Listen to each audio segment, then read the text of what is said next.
U.S. President Trump delivering a live primetime address from the White House last night, telling Americans they are wrong to worry about the economy. Take a look.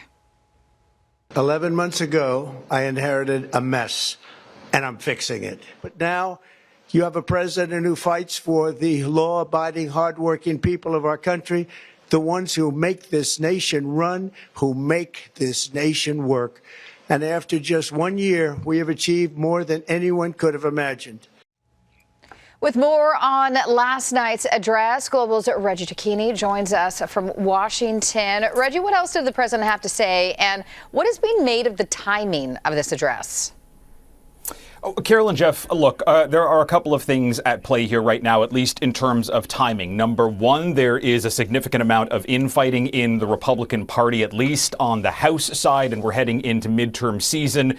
And there's a real risk here that Republicans are going to lose some of their control in the upcoming election, because typically that's what history shows. When one party leads the White House, the same party loses a bit of its control. But there's also a bit of panic right now in the administration, and that's because many of the things that Donald Trump was touting last night, namely when it comes to the economy, are simply out of touch and out of step with what's actually going on. Donald Trump talking about inflation being, the best it's ever been. Donald Trump talking about grocery prices going down and gas prices going down. None of that is actually happening around the country. Prices are up, and this is a kind of moment where Donald Trump is realizing that his campaign promises are not actually coming true, at least just yet. So this was an attempt to try and rewrite some of the history over the last 11 months to continue to place the blame on his predecessor without having to take the blame for himself for any of his policies that he's put in place. And that includes tariffs, which he talked about last night, arguing that they are still a net benefit for his country, even though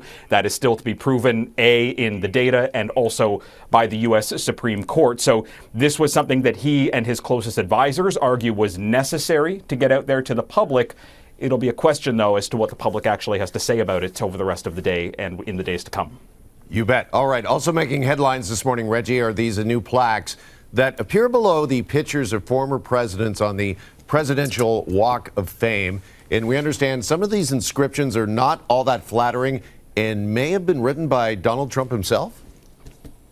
May have, and some of them actually were. We heard that from the White House press secretary in a statement, Caroline Leavitt, saying that these were, quote, eloquently written descriptions, some of them by Donald Trump himself, arguing that Trump is a student of history. And we've seen over the last couple of months Trump really trying to put his mark on the White House, whether it's by redoing the Rose Garden or putting up the West Wing lettering outside of his office or the Oval Office outside of his office. And now with the Presidential Walk of Fame, worth pointing out that Joe Biden's photo is a picture of an auto pen. This has been really met with bipartisan criticism. Most Republicans and Democrats see the White House as kind of a structure of unity, and Donald Trump is using it in the most partisan way possible.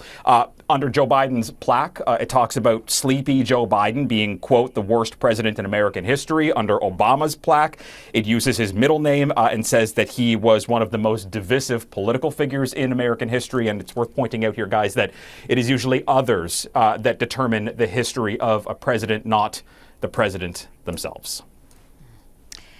Reggie Cicchini in Washington, thank you for this update. Thank you.